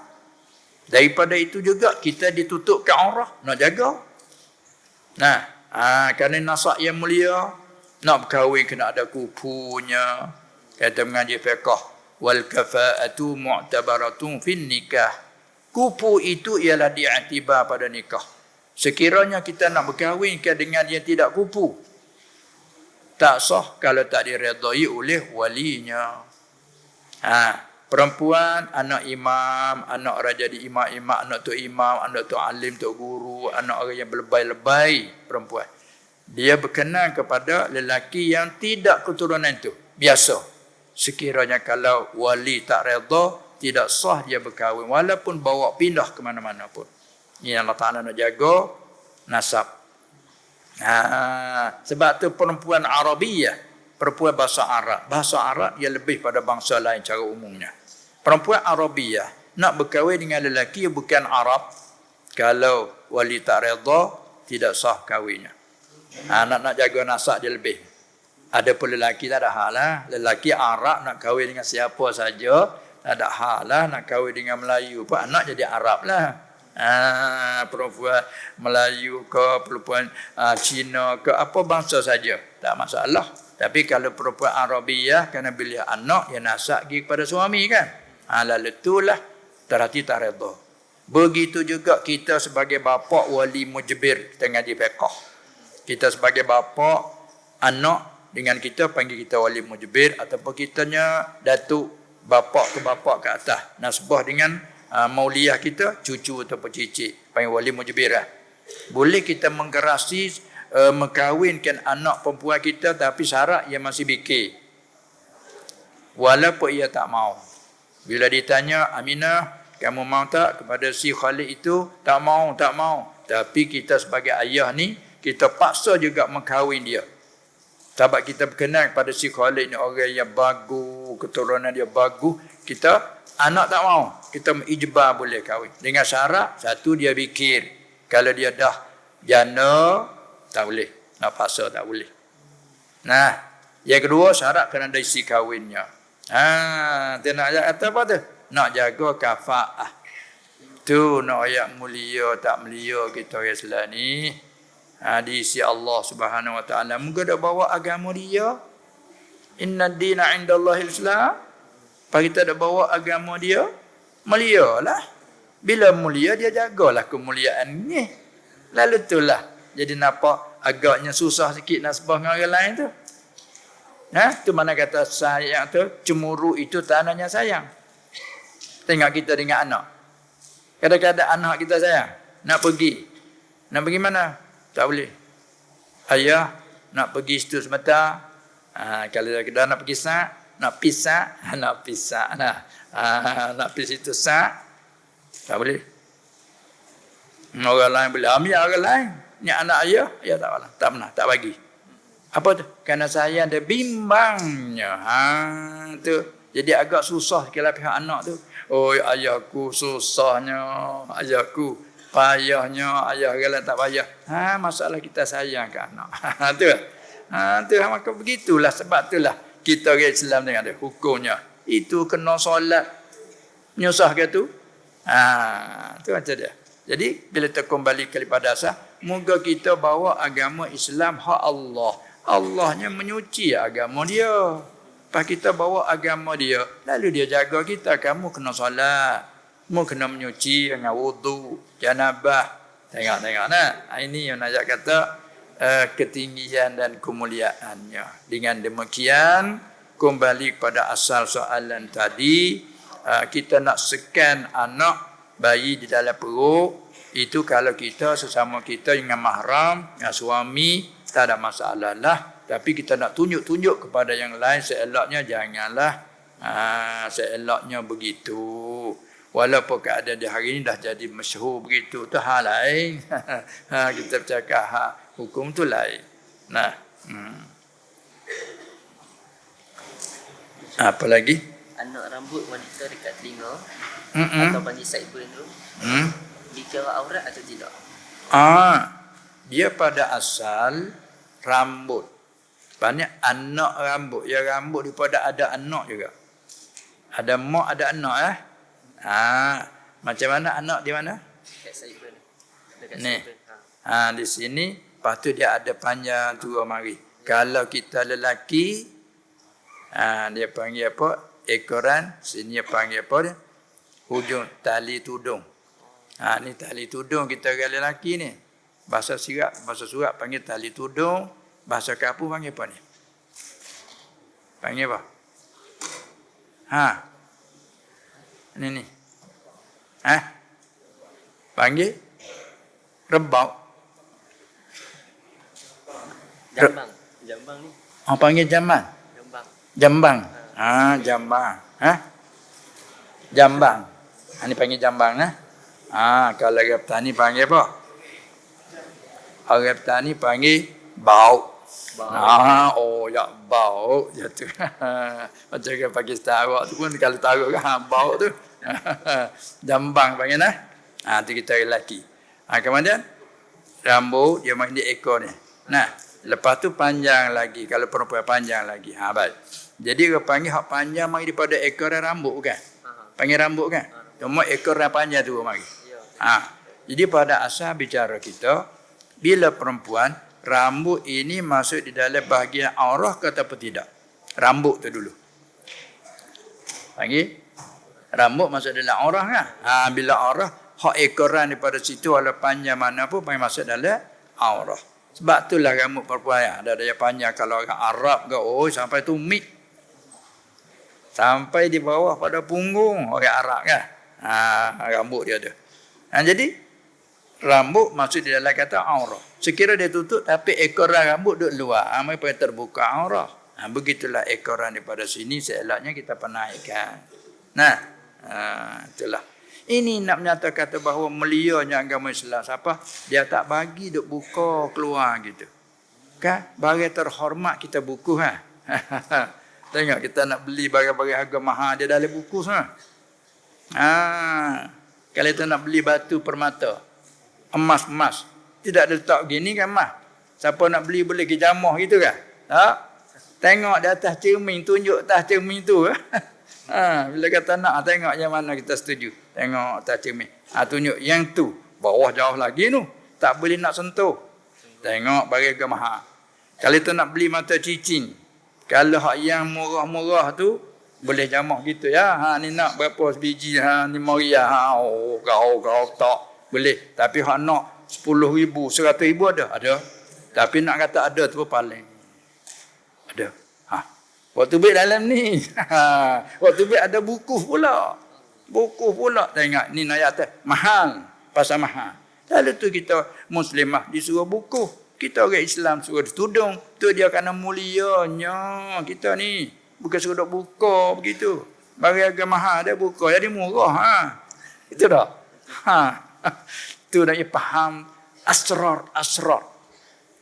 Hikmah kita dilarang itu sekaligus kerana bercanggah dengan nafsu kita rasa, oi payah agama, susah agama. Kita rasanya, tapi tak. Bila tengok di segi hikmah, Allah jaga. Barang yang mahal itu sesuailah dengan ditutup dia tudung. Itu dia. Lagi? Apakah hukum ambil duit tepi jalan? Ya. Soalnya apakah hukum ambil duit di tepi jalan? Itu ke? Nak panggil apa ni? Kalau kita mengaji dalam fiqh, masalah luqatah namanya. Kalau anak tercampak panggil laqit. Ini duit dan umpamanya. Hak tanya tu nahnya tanya duit. Tapi kita nak tambah sikitnya duit dan umpamanya. Sebab kalau mak rakyat masalah duit saja, dia mak tanya pula kalau mah macam mana? Lalu kita tambah selalu. Apakah masalah kita ambil duit ada tepi jalan? Dan umpamanya. Yang maksudnya barang yang kita bertemu umpama duit di jalan. Apakah hukum ambil? Maka hukum dia nak tubik ambil tu. Apakah hukum? Dia tak sunyilah bila kata hukum dia tak sunyi. Harus, makruh, sunat, haram, apa dia wajib. Tak sunyi pada 1/5 itulah. Maka di situ ulama mentafsirkan hurai dulu. Jika sekira kita ni orang yang beramanah, kita kenal diri kita orang amanah, jujur, betul, luruh hatinya, sunat kita ambil tapi atas qasak maksudnya nak wawar, takrib. Takrib mana nak wawar, sini panggil wawar dah tu. Bila barang kita bertemu emas baik, duit dan sebagainya, lalu macam tempat ramai ni kita istiharkan di Jumaat, di hari Jumaat ada suatu umuman, suatu peristiharan, maklum nak maklumkan ada siapa ada kehilangan duit. Itu dia. Duit didapatinya 1,000. Bila royak sekadar tu. Duit dapatinya 1,000. Siapa ada kehilangan duit 1,000, silakan bertemu. Tapi kita saat ni bila kita bertemu duit, satu syarat amanah, kita rasa kata diri kita tak khianat. Sunat kita ambil. Bila ambil sudah dah, kita buka tengok dan kita tanda catatkan. Satu, duit ini 1,000 akarnya. 1,000 saat ni, adakah 1,000 tu hak 100, 10 keping ke ada hak 50. Kita kena tanda. Tu. Lepas tu dalam apa duit? Dalam beg ke? Tanda dalam beg. Dalam bukusan, kita tanda supaya bila tuan punya mari menyata, kita tanya, Ayat duit saya hilang 1,000. Macam mana duit kamu? 100 10 keping. Masalah. Ataupun 100 5 keping saja dan hak lagi 500. Hak 50. Masalah. Betul. Apa duit tu dalam apa yang mu ingat? Dalam beg tangan 1 2 3 warna 1 2 3. Semua hak dia ada ayat tu, kita tengoklah penanda, betul. Bila betul, kita bagi padanya. Lepas tu serahkanlah. Dia betul dia dengan Allah. Dia belak dia dengan Allah. Kita lepas. Dan kita boleh pahala kita ambil. Kerana tujuan kita nak wawa. Kita rasa mana kalau kita tuan punya duit hilang? Ada orang wawa, duit siapa? Kita pergi, duit saya. Betul dengan saya. Kita rasa terima kasih. Kau orang yang disebut. Terima kasih. Cabut pula RM50. Kalau tak bertemu denganmu, temu dengan orang lain beri. Habis ibu tu. Muncullah kamu yang temu. Bagi ke dia sebagai syukur dan terima kasih. Jangan balik kita kata, mu nak ambil boleh, kena bagi aku 50. Jangan. Tu tak amanah dia awal dah tu. Sebab tu hukumnya, kalau kita rasa amanah, sunat kita ambil atas niat wawa. Katakanlah, kalau kita rasa, aku tak amanah, haram kita ambil. Ataupun makruh. Letak dulu hukum makruh kita ambil. Kerana syarak ada cemburu dah. Takut kita buat galai. Katakanlah pula, kita wawa. Tak jumpa, tak ada orang yang mengaku. Kadang-kadang ada tuan, bakal buka hak aku hilang sungguh duit 1,000. Ataupun aku hilang duit 2,000. Tapi, biarlah.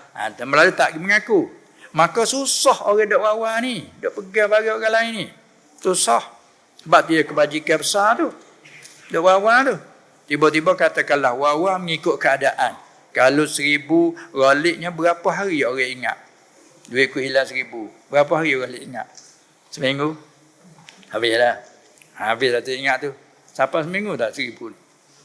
Kalau hilang 1,000. Tak apa ni tengok keadaan orang. Kalau orang tu dalam miskin sikit 1,000 ni banyak bagi dia.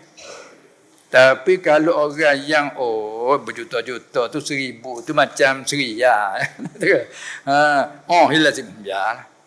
Bermakna tu pulang ke situ. Lalu tu kita wawa mengikut keadaan lah.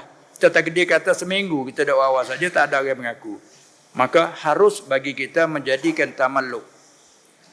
Kita berapa? Ja'altu hadza tamallukan li. Ja'altu hadza milkan li. Aku menjadikan ini milik bagi aku. Supaya kita nak sah tasarruf. Kita nak guna untuk kita pun boleh. Kita nak guna untuk masalah pun boleh berlaku. Tapi kita kena menjadi kita milik dulu. Baru kita tasarruf. Lepas tu azam di hati. Kalau jumpa tuan bila masa, kita akan bayar balik. Tu maka selamat. Tu kebajikan. Tengok syarak memberi pada kita. Lepas tu boleh lagi 15 minit lagi. Dan satu lagi nak berjaga kena dengan barang yang kita bertemu tadi, kalau duit dan sebagainya. Kalau kita rasa kita tak mau ambil, kita jangan jemput dengan tangan. Apa itu dalam beg? Kita kuih dengan kaki. Panggil kuih dah? Panggil apa dengan kaki? Kuih juga. Kuih dengan kaki, tengok emas. Tengok duit. Tak mau, tinggal. Sekiranya kalau orang lain belakang mai ambil. Tak ada wajib atas kita zaman. Tapi kalau kita jemput dengan tangan, kita ambil dengan tangan, temu bagi dalam beg, tak ambil dengan tangan, buka tengok, duit. Emas tak berani. Tinggal balik pergi. Mai relak ambil. Kita kena zaman. Sebab kita pegang tadi. Tu nak tahulah kau tu hukum tu. Itulah. Sebab pasal orang Arab dia masuk masjid ada kopiah orang Serban duk tinggalkan dia kuih dengan kaki. Tapi kalau kita tak faham, kita nampak jahat adak kan. Nampak jahat adak. Ya bagusnya pegang tangan kita. Halih tak sini. Dia masuk nak solat. Dalam sah tu ada Serban orang tinggal, ada kopiah. Kita tengok, mana tuan tak pergi raih. Ni orang nak semayang, ada jadi kosong. Ambil serban, biar letak di lain. Kalau orang lain main curi, kita kena dhaman. Sebab kita menghalikkan dengan tangan. Ada berkalu kuih dengan kaki, tak apa. Kui dengan kaki. Lepas tu hilang. Tak ada wajib tak kita dhaman. Tengok hukum syaraknya, eloknya, bagusnya dia ajar kita. Nah. Kalau RM1 atau RM2 Oh, gini pula. Hak tak ni hak banyak tu. Kalau RM1, RM2.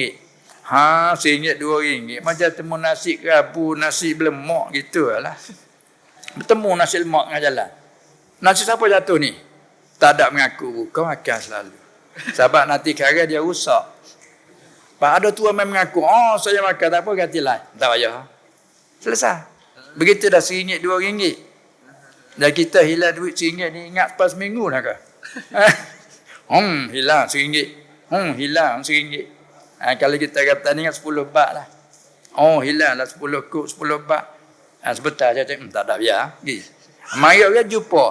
Duit siapa ni tinggal jatuh ni RM1, RM2 ni. Senyap, boleh pergi beli. Tak ada masalah. Jangan tengok sarang. Masya-Allah. Itulah senang betul kata mudah agama ni bukannya payah. Innad dina yusrun. Sesungguh agama itu mudah, bukan payah. Nah, bila kita tahu cara lah nah. Apa-apa kerja pun nasbah dengan orang pandai nampak tak berat dalam dia kerja. Tapi kita orang tak pandai ni susah. Itulah lebih kurangnya. Boleh lagi masa kita 10 minit lagi sehingga ke jam 11.30. Soalan ni buku menjadi batu api. Ini satu bahasa kita sana tak cakap tu tapi faham dah lah. Orang yang menjadi batu api. Batu api ni membuat menjadi orang tu berkelahi balah. Batu api kerana asal batu api ni dia saya kepah. Nyala kan? Batu api dia panggil zaman dulu. Kemudian yang dimaksudkan batu api ni kalau kita nak saling kepada bahasa kitab, bahasa surat dia panggil apa tu? Mengacung. Sini panggil tak? Mengacung mengacung. Dengan min ke dengan ng ke dengan m. Mengacung. Arab panggil apa? Namimah. Sifat mengacung ni, perbuatan mengacung panggil namimah. Bila seorang yang jadi yang mengacung itu, seorang tu panggil namam. Maka apakah orang itu menjadi batu api? Suka mengacung. Maka setengah daripada mengacung ini masuk daripada kabair, masuk daripada dosa besar mengacung. Kerana dia berbahaya tu kuat sangat. Kerana apa makna mengacung? Memindahkan perkataan satu orang kepada orang lain. Tujuannya supaya jadi perbalahan. Itu dia. Adapun memindah perkataan kepada satu yang lain, tujuan nasihat, itu disuruhkan. Dia tengok di ilak dia tu. Tengok di kerana tu. Dia memindah, ambil perkataan yang ni, dipindah pergi ke cerita pada orang lain, tujuan apa? Lil ifsad dia panggil. Tujuan merosak. Itu panggil namimah. Maka datang pada hadis, la yadkhulul jannata namamun. Satu riwayat dengan apa? La yadkhulul jannata qattatun. Satu riwayat dengan qattatun, satu riwayat namamun. Tidak masuk syurga. Tak boleh masuk syurga orang yang mengacung. Orang yang menjadi batu api. Kata kat sini katalah. Musykilah kita hadis ni. Tak boleh masuk syurga orang yang jadi batu api. Sungguh jadi batu api. Tak boleh masuk je batu api dah. Tempat je api tu. Tempat dia. Muka batu api. Masalah api baru nasabah. Maka kita mengaji dalam hadis pula. Ia pendek-pendek bercakap. Tak boleh masuk syurga orang yang mengacung. Maka ulama bicara. Takkan akidah Ahlussunnah wal Jamaah kiranya kita ni dua. Masa kita mati di atas iman ke tawa kufur. Kalau mati di atas kufur, iyalah tak boleh masuk syurga. Mutlak sama mata-mata. Bila orang yang mengacung, dia orang apa? Dia orang Islam. Dia orang mukmin. Tapi sifat perangai dia tu suka mengacung. Dia orang mukmin. Kalau disoal tanya dia, bagaimana mu suka mengacung, suka pelaga orang mu ni? Suka mengacung. Nak tanya kata mu rasa kata haram ke tak haram? Saya mengaku haram. Kalau macam tu, kepada mukmin yang asin, mukmin yang berdosa. Bila dia tak bertaubat, dia tak minta maaf, mati dengan keadaan begitu, tahta masyiatillah, di bawah kehendak Allah. Jika Allah ampun, alhamdulillah dengan rahmatnya. Jika Allah tak ampun, dengan keadilannya, kena denda. Tapi wajib syurga kerana mati tak iman. Pak hadis kata la yadkhulu ay la yadkhulu ma'as sabiqin ataupun ma'al awwalin. Tak boleh masuk serta dengan orang yang masuk awal. Hanya dia masuk kemudian kerana dia ada kis. Contohnya kita nak lakas sepadan.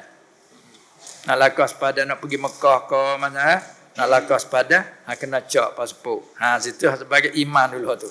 Itu iman dia. Kalau tak ada pasport yang sah, tak boleh masuk.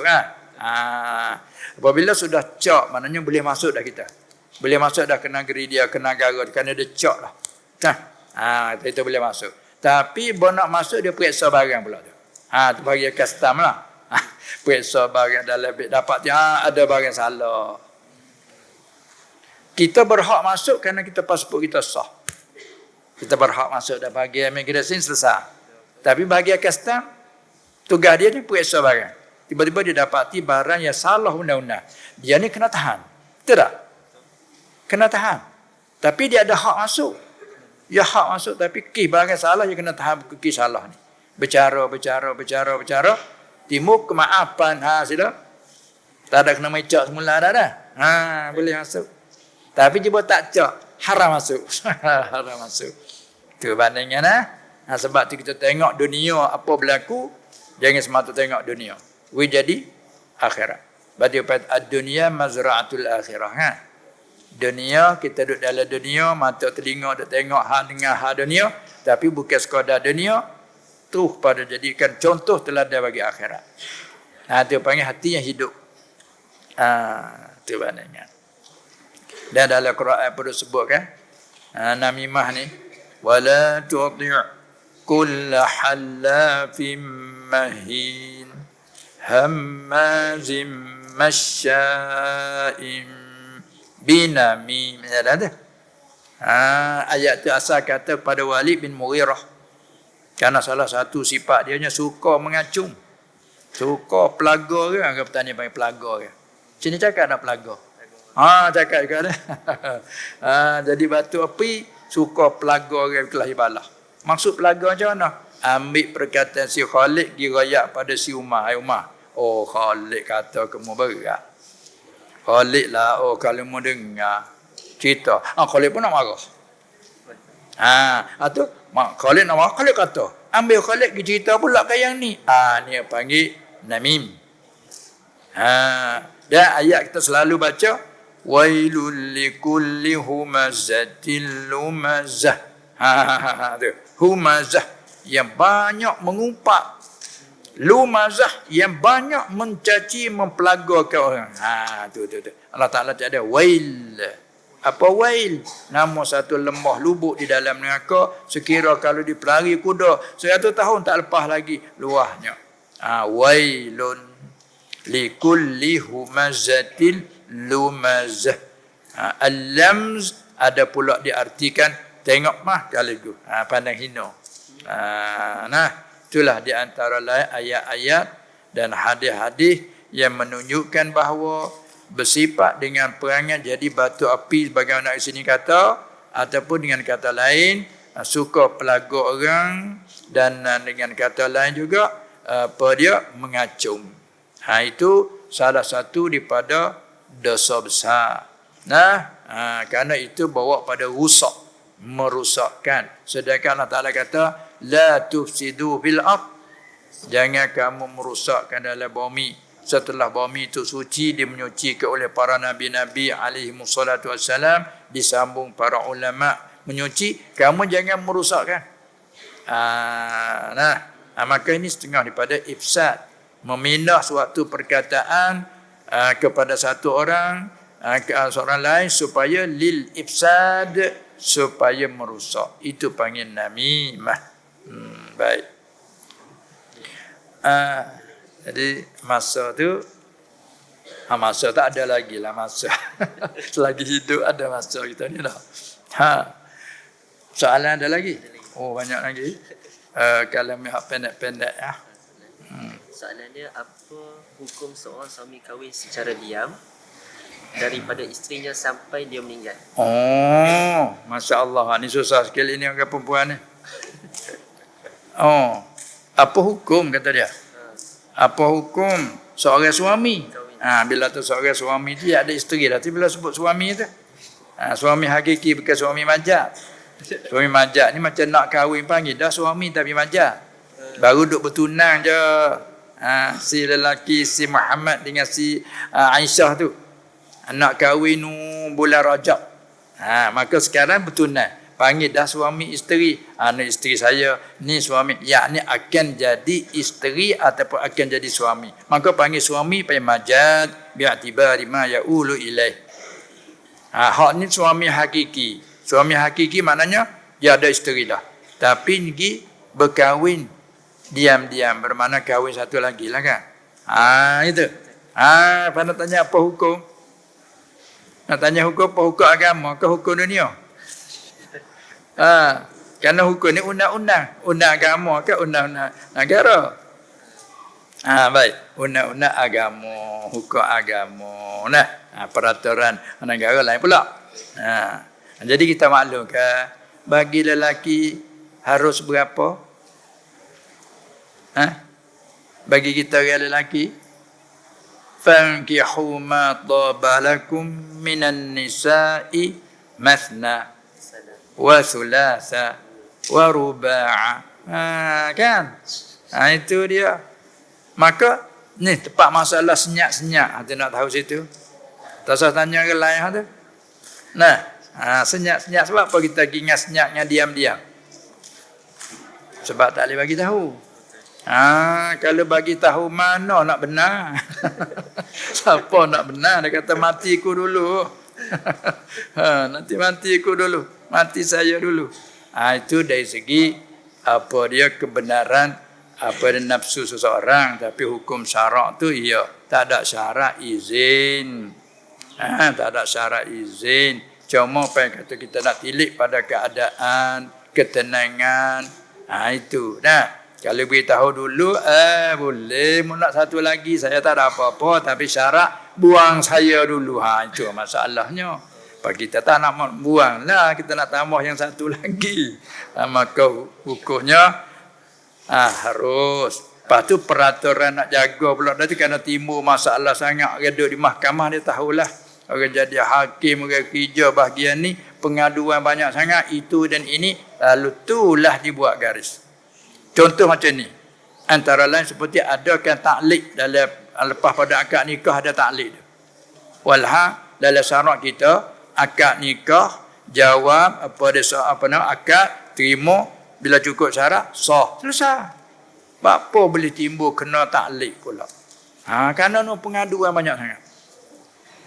Kita duduk di mahkamah nak kerja majlis agama kat tahu selalu ni mai mengadu rumah tangga suami tak balik, suami tak nafkah dan banyak sangat nak mikir macam mana cara nak menyelesaikan masalah. Begini bila ada masalah buat taklid. Panggil mai suami, lain kali jangan buat macam ni. Tak mau dah. Baik, kalau membuat lagi apa kata? Tu timur taklid tu. Kalau aku tidak bersekedudukan dengan isteri aku lebih pada 4 bulan ataupun dengan tidak bersekedudukan seperti suami isteri ramai, maka apabila mengadu serta terima pengaduannya maka tertolak ia satu tolak. Tu kes tu. Kalau lepas kita kena ingat jangan buat macam tu. Bila kita pergi buat, isteri cukup syarat dia mengadu serta terima pengaduan dengan syarat tertolak dengan tidak kena kata aku tolak kadika. Tu punca main mana taklid tu? Punca daripada tak kalau pengaduan tu timbul sangat. Kerana kita tinggal Allah Taala kata wa'ashiruhunna bil ma'ruf. Kan? Kamu bersekedudukanlah bergaullah kamu sebagai suami isteri bil ma'ruf dengan cara yang baik. Baik pihak isteri taat mengikut syarat. pihak suami pula jaga nafkah dan berkedudukan baik, maka tak timbullah pengaduan. Bila tak begitu timbul pengaduan. Maka nak mengatasi pengaduan tu, lalulah dibuat ta'lim. Begitu juga tak kala pengaduan beristeri dua, berpoligami ke panggil kan. Timbul masalah banyak sangat, itulah yang berkenaan buat. Itu masalah asalnya begitu. Tapi hukum syaratnya mudah je, senang je. Kamu ada upaya, mu ada mampu sila. Berapa 4? Kalau mampu 5 syarat benar boleh. Tapi dah syarat tak benar sekapak ya. Itu nak cakap hukum. Lepas kita nak lakuh ayat tamah tu kira lah rumah tangga masing-masing tu. Nah, tengok yang ni 2, 3 nak dia. Saya nak lepas pun tak lepas. Itu masing-masing lah. Tapi hukum syarak pada asal ya, ada kemampuan, tak ada masalah. Yang kita halal tak boleh kan? Tu dia. Lepas tu tengok syarat yang ada hujung pula tu. Saat ni dia kata apa dia? Fankihu ma tabalakum minan nisa'i mathna wa thulatha wa ruba'. Ada kait hujung pula tu. Wa in khiftum alla ta'dilu fawahidah. Tu dah lagi tu. Dan dia tengok ini saja. Saat ni buka pintu luar ada ta'liq kait. Jika kamu tu bimbang takut kamu tak melaku adil, maka satu cukuplah. Ini masalahnya, takut tak berlaku keadilan tu. Pak kita orang lelaki cakap, kita orang lelaki boleh 3-4, tapi buat keadilan tak cara. Itu yang masalah kan. Kalau sanggup adil pun tak ada apalah. Baiklah. Baik sekali. Kerana apa dia? Nabi SAW kata, berkahwinlah kamu banyak keturunan, kerana aku bermegah-megah dengan umatku yang ramai. Yang megah dengan umat ramai. Itulah. Jadi begitulah keadaannya. Pendek kata, setiap masalah dia bukan jawab dengan satu, dia banyak andaian. Terkadang nak kahwin tu lagi dah, sunat ke tak sunat. Ayat ada dari awal tu lagi dah. Tu dia. Begitulah. Pendek kata ni pulanlah kepada hal peribadi masing-masing, rumah tangga masing-masing. Dia tahu hal dalam rumah dia. Sahibul bait adra bima fi. Dia tuan punya rumah, dia tahu barang isi kandungan dalam rumah dia. Dia ada isteri, dia ada anak, dia tahu hal anak isteri dia. Sebab itulah mampu tidak mampu pada syarak terserahlah kepada peribadi masing-masing. Tapi dari segi hukum tadilah. Jika kita berlaku adil, silakan. Kalau tak adil, jangan. Satu cukuplah. Itu yang masalahnya. Ada nasihat. Apa nasihat bapa untuk bini yang tak bagi suami koin? Tu deh. Tak apalah bila kita dengar macam ni tu cukup dah. Bagi orang mukminah yang kamilah, yang nak kait lagi, mukmin tu mukmin belaka dah kita dah. Perempuan mukminah. Tapi ya ada pula kat dengan imanan yang kamilan. Bagi orang ni dia beri galak ke pula. Bang, carilah satu lagi. Nak bertemu yang tu, mati hidup balik payah bertemu tu. Tapi ada juga, bang, boleh saya satu lagi. Tapi ada tapi tu, serabut tu. Boleh seorang lagi 2, tak apa, tapi. Tapi ni masalah ni. Hendaknya tak tapi dah. Carilah seorang lagi, saya suka, saya rela. Saya suka berpoligami kerana saya juga nak kepada kelebihan akhirat, kerana sabar 1, 2, 3, 4. Payah bertemu buat masalah tu bolehlah. Nak bertemu hak sungguh tu payah. Tapi walaupun pun hukum tu begitulah. Bukannya semua, kadang perempuan yang suka, kita tak tengoklah kita sama kita umat. Kalangan isteri Nabi-Nabi sendiri pun kan. Tu. Ya ada. Macam-macam lah. Aisyah dia masuk malat dengan Hafsah. Dua tu juga. Tapi hak petikai bayar petani panggil. Dengan Zainab petikai bayar. Tu dia tu. Sampai satu kali Rasulullah SAW duduk rumah giliran Aisyah. Zainab binti Jahshin suruhlah budak dia, khadam dia, bawa pergilah suatu apa dia makan dalam bentuk roti lah kita kata, bubur dalam pinggan. Pergi ke rumah Aisyah. Bila seorang khadam apa Zainab binti Jahshin pergi ke rumah Aisyah, Aisyah tengok, suruh Khodam dia ni mai ambil pegang-pegang, bah. Rasulullah SAW tengok. Abu Bakar apa ada, Umar apa ada tengok. Sila dia ambil pinggan dia sipung dua. Sila makan. Seolah kata bahasa dia lah repuan ni. Tu. Apa kita? Tak berasa malu muka kita dah. Tapi ya tak apa, ya nak ajar. Kamu nak sanggup berpoligami macam ni? Sebab apa? Sebab Aisyah marah, giliran dia, mari dah hantar makan dan rumah giliran dia, jangan rasalah. Itulah nak kata benda terjadi. Tapi kalau Aisyah dengan Hafsah, Masya Allah, dua ni baik sungguh. Ada gapo dipakat dua ni lah. Kalau dengan Zainab binti Jasim tak boleh, sebab dia bangga. Allah Ta'ala kahwin buat kamu semua tu dengan wali di bumi semua. Allah kahwin aku di langit. Bangga dia tu. Dan lagi pula dia bangga segi mana? Segi dia dengan Rasulullah neneknya sama. Ini pihak balik ibu dia tu. Itulah nak nyata kata. Jadi apabila dia ramai ada selalulah. Orang petani panggil apa? Ketik mengetik. Petani panggil. Ketik mengetik dari segi perkataan sini-sini. Sini-siniran lah. Kata sini-siniran tu. Orang petani panggil ayat mengetik. Itu petani panggil. Kadang-kadang kalau berjalan, hak ni pergi dulu, hak ni mai potong lagi. Wah tak nampak, bung. Maaf, dia sengaja. Dan ayat tu lah, boleh kita tengoklah keadaan.